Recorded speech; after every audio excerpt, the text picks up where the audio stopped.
And what I'd like to do is start with the first question. I actually turn to Keith and Susannah, if I may, on this one. There were two parts to this, two quite separate questions. I'm happy for either of you or each of you to have a look at these. One was the question about the significant collaborative efforts around security in the world, in particular the issue of countering terrorism, and wondering if the same approach, indeed the same rhetoric, might apply in the challenge presented to global security by climate change and the issues of climate justice as arise. Would it be a help or a hindrance to take that approach? If so, why? If not, why not? So that was the first question. Let me just pause, actually. The second was about the COP meeting in Paris. We'll come to that shortly. Would one or other of you like to pick up on that one? Sure. Keith, thank you. I came up here, prepared my bulletproof solution speech. So you're not going to hear about that, but I'd be happy to talk to you about that later. In regard to the question about security, this has been done. The UN Security Council took climate change as a topic for discussion roughly 8 months ago. The executive director of UNEP, among other people, went there and explained the problem in a security context, and it was deliberated on at the highest level in the United Nations as a security concern. Additionally, the European Union has a stability instrument. It's, I think, about more than $2 billion instrument, of which now, recently, $50 million has been earmarked for climate security issues.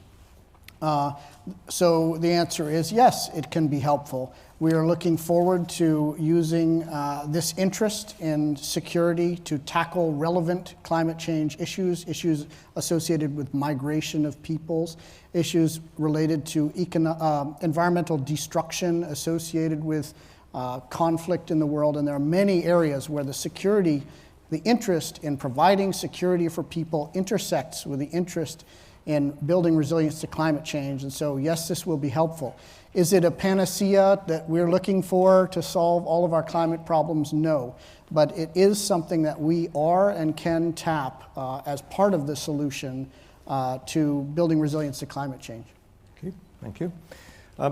Susannah, do you want to pick up the issue of 2015 and just a general question of what hope is for that multilateral, multinational conglomeration of interests can actually pull out of the bag something which was obviously not achievable in Copenhagen, and perhaps people were struggling towards in Durban and elsewhere. And if not, what are the other ways by which some of the aspirations, hopes and targets might be achieved? I think the interesting thing here is to think about what can we do in this lead up to 2015 to show that there are other ways of doing things. So we're not just miraculously going to arrive in 2015 at a negotiation that has so far escaped the international community, but I think that there's actually a real opportunity now that the Scottish Government and Scotland with this conference today is ahead of the game in putting these ideas that are going to be crucial in the 2015 and going ahead agenda around climate justice. And the question is, what can Scotland demonstrate that will then go on to support a really strong 2015 agenda? Because the ideas of climate justice are difficult to pin down, and if we talk, I think we've talked quite a lot today in a quite an abstract way about an ideal, but in fact we really have to lock this down. We have to have a workable framework that people, that communities and countries can mobilize around. So we can say this is what climate justice is. It's not an ideal, it's a distribution of resources, it's participation of communities, as our colleague mentioned in the questions before, and it's about recognition of who's involved. If Scotland between now and 2015 could demonstrate how that could be applied in practice, could put evidence on the table for those negotiations, for the Green Climate Fund, for these kind of big international discussions, then I think that would be a really, really strong way forward. So it's about how can we trial and test and demonstrate things between now and then, and how can Scotland take the lead and really add something to that agenda. So I think that's what we should be focusing on. That's really helpful, thank you. Farah, you have already spoken eloquently about the voice of the marginalised, the disengaged and those who are not listened to. The question from the floor was, how can we affect change, or how can we reach the 2/3 who are apparently not engaged? Now, that may be as much in this country as it will be in your country and elsewhere. And so that we're just not always preaching to the converted. I must say I had the question for myself, which was, does it matter? Although I suspect that your answer will be a very straightforward one to that. But would you like to address that whole issue? Because presumably one can't hope to reach everyone. And leadership requires leading, even though others perhaps are not in a position yet to follow. So how important is it to reach the large majority of people who are not yet engaged in this, who don't even understand it? How can that be done? And to what extent does it need to be done? I think the impact is on all those 2/3 majority as well as us. So not involving or engaging them would be actually repeating a mistake we have been doing so long with the development strategies and our development initiatives. We exist in a society with such unequal power position, gender discrimination, and within those structures and frameworks, we are now having to address the issue of climate change and climate justice. So this is on top of existing inequalities, lack of redistributive justice. So I think it is important to bring those voices in. On one level, we also have to acknowledge that people are adapting on a regular basis. While we sit here and come up with solutions, they actually have to do something right now, at this point, every day. So if that is the situation, perhaps we should try and document and listen to what they are doing, what measures and steps they have taken. Now, those may be individual cases, but if we collect them, then we have a collection of action. And we can think about putting these into a cooperation, collective mode, and cooperatives, where you can talk about social entrepreneur businesses, you can talk about collectives, because we are looking at food security, we are looking at basic existence on a daily basis and in the long term. So I think we have a great opportunity today because we are all subscribing to, and there are technology which has led to open information. So if we can make this information available. Similarly, it's us citizens who have to start demanding, why is a particular project happening? What is the consequences of that? And through that, we can participate. Now, often lots of project proposals are online. You are asked to critique, make it much more user-friendly, take it to the communities. Everyone doesn't have to come to Holyrood and sit in the parliament and talk about it, but there are opportunities to participate in it. And if we don't, we will see movements. Like for instance, if you look at Bangladesh, on a regular basis, the amount of land we are losing to river erosion, salinity rise, we are a population of 160 million people on a land mass which is smaller than, probably same or smaller than that of Scotland. In Scotland, you've got a population of 6 million and you're trying to address so many of these development issues and poverty issue. Imagine the scale at which we are trying to address some of these problems. So what happens? Then people will start moving. They will look for alternatives. It's human nature, and that's why migration through history has happened. They will put pressure somewhere. And it's so unfortunate because a lot of people talk about security from the perspective of restricting migration. I think it's a great violation of a person's rights because they are forced to move from what is their own. You may offer them to bring them to Scotland, but this is not their language, this is not their country, this is not the climate they're used to. What we think is an opportunity is actually a displacement. And so therefore we need to listen and make sure that we come up with solutions that works for both those who are in the front line, those of us who are privileged and have advantage, those of us who are trying to make businesses and profits and grow. We can't grow without the people. And at the end of the day, they are your consumers. I wish we consumers could come together and show and demonstrate our power. Thank you.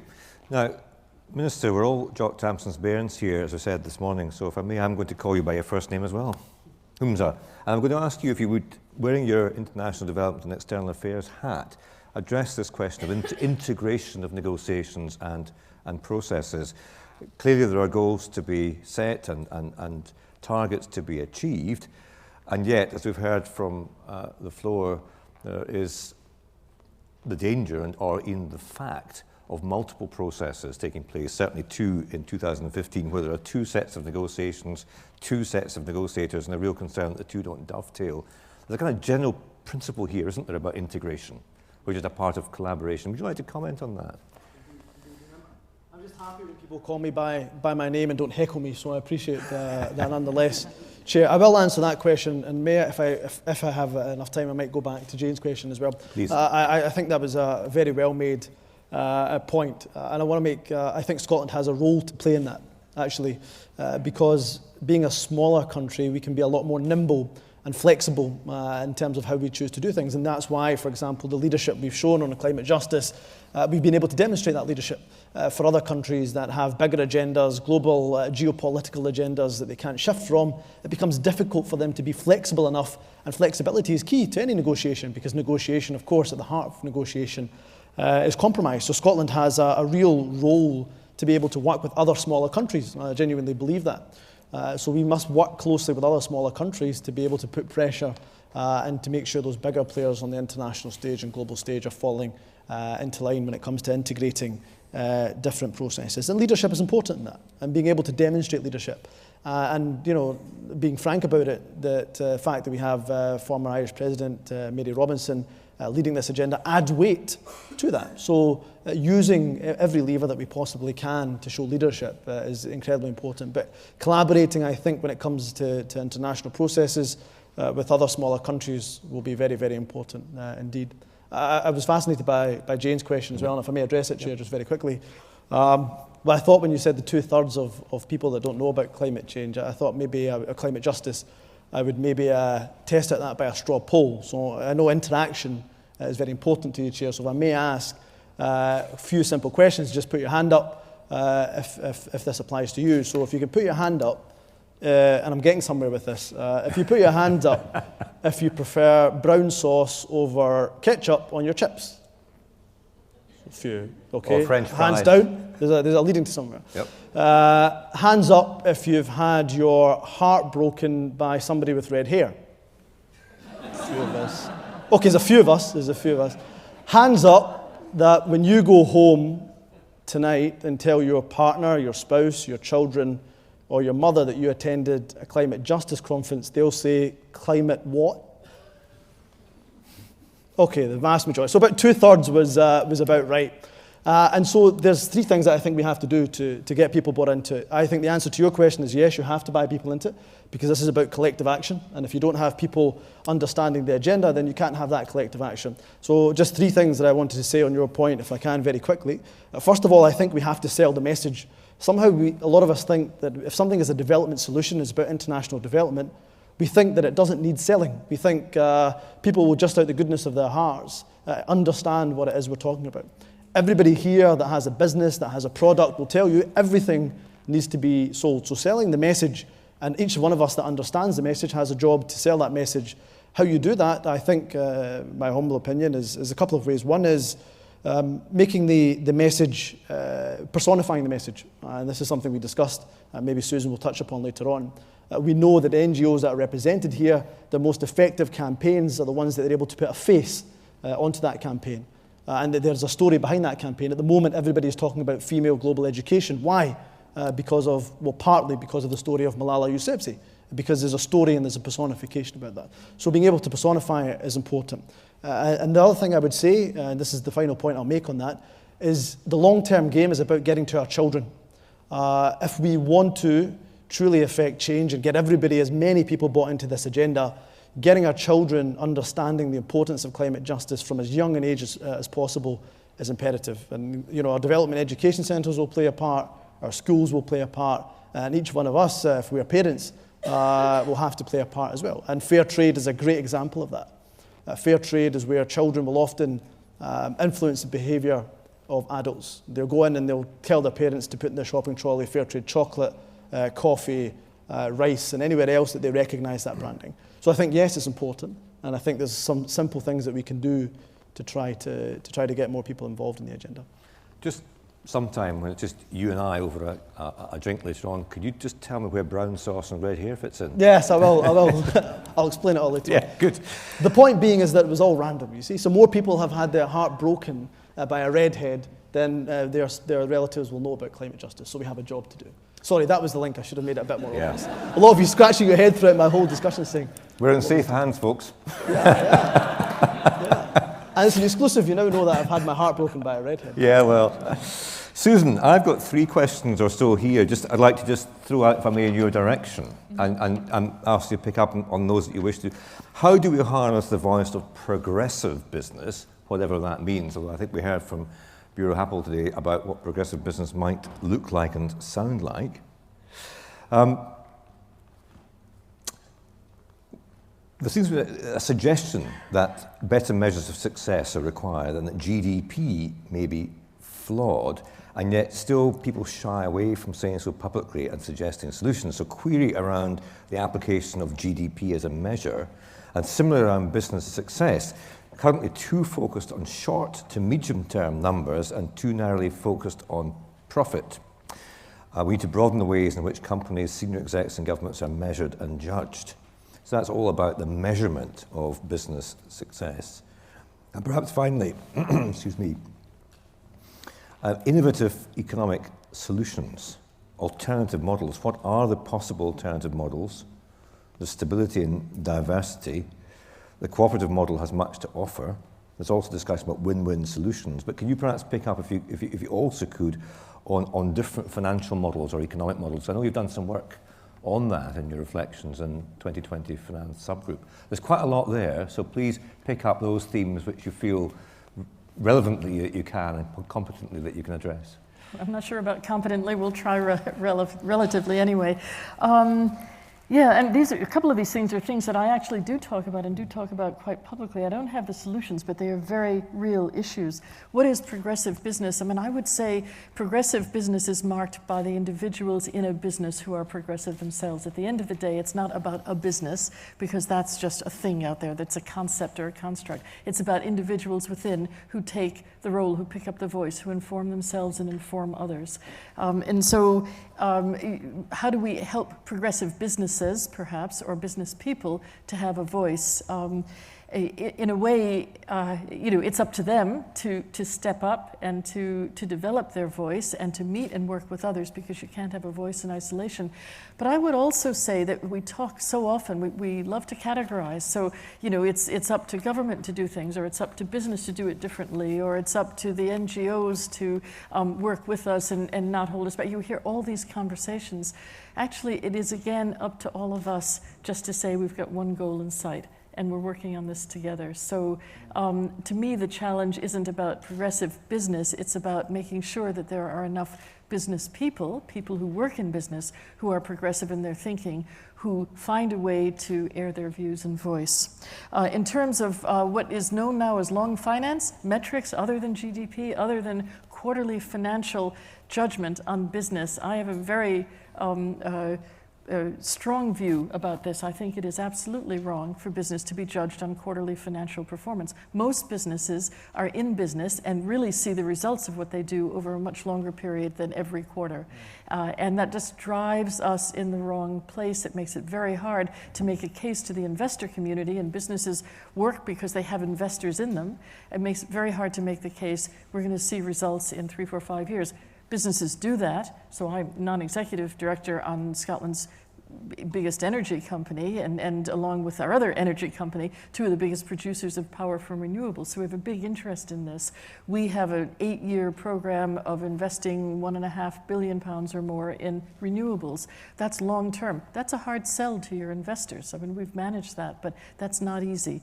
So we do need longer term metrics, there's no question. But they need to be metrics because people in business kind of like numbers. And it's actually, I don't know if Craig McKenzie's still here or not, but I talked to him about this. And an example I use is carbon risk.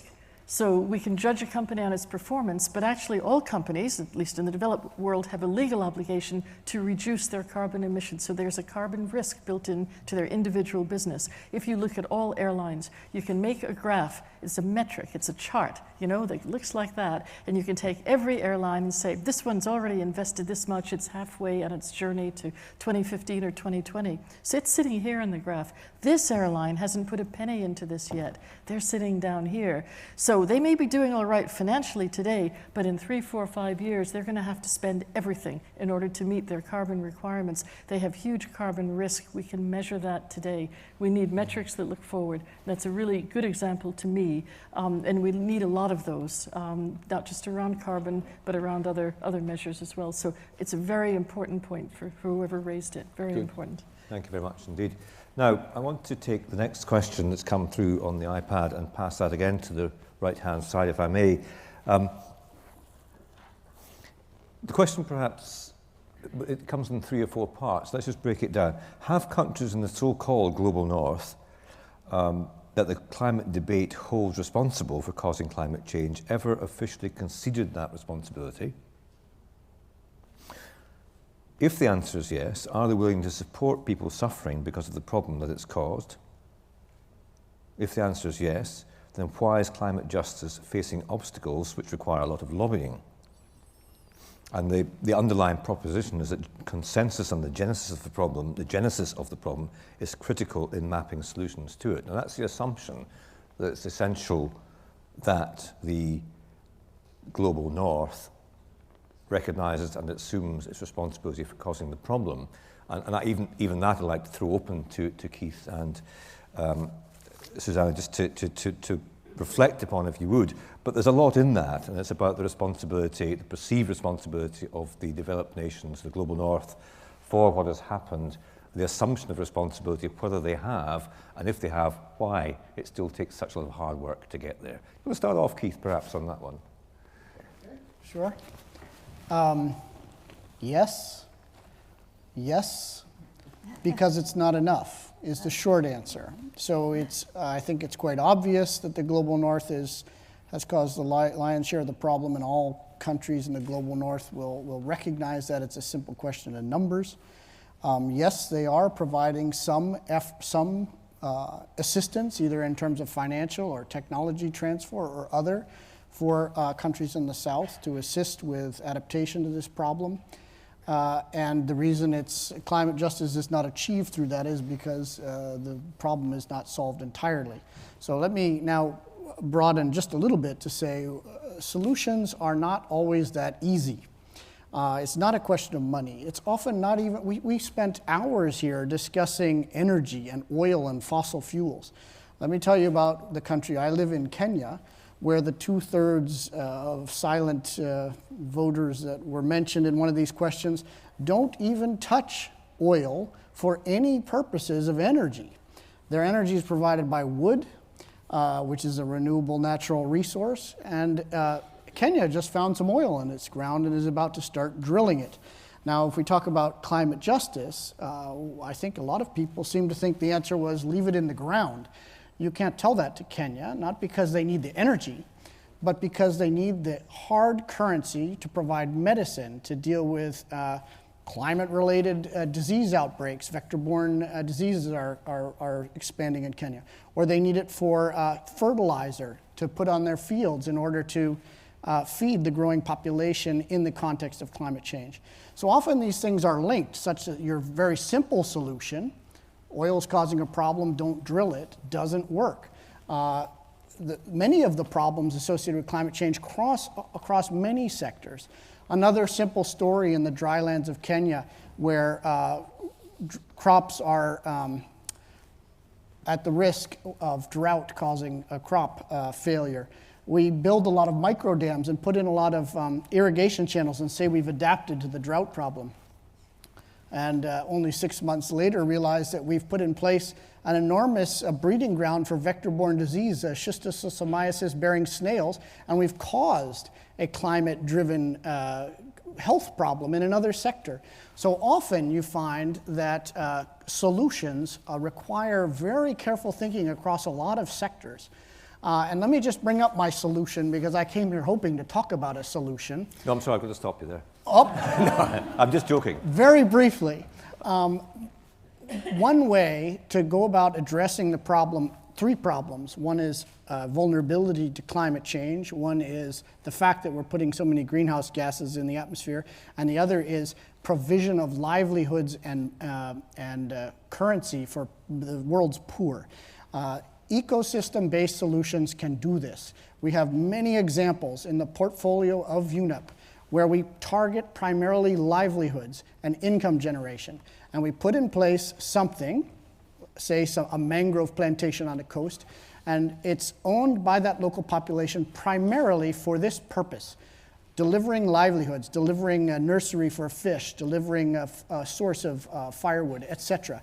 And that's the reason that the local population is even interested in these mangroves.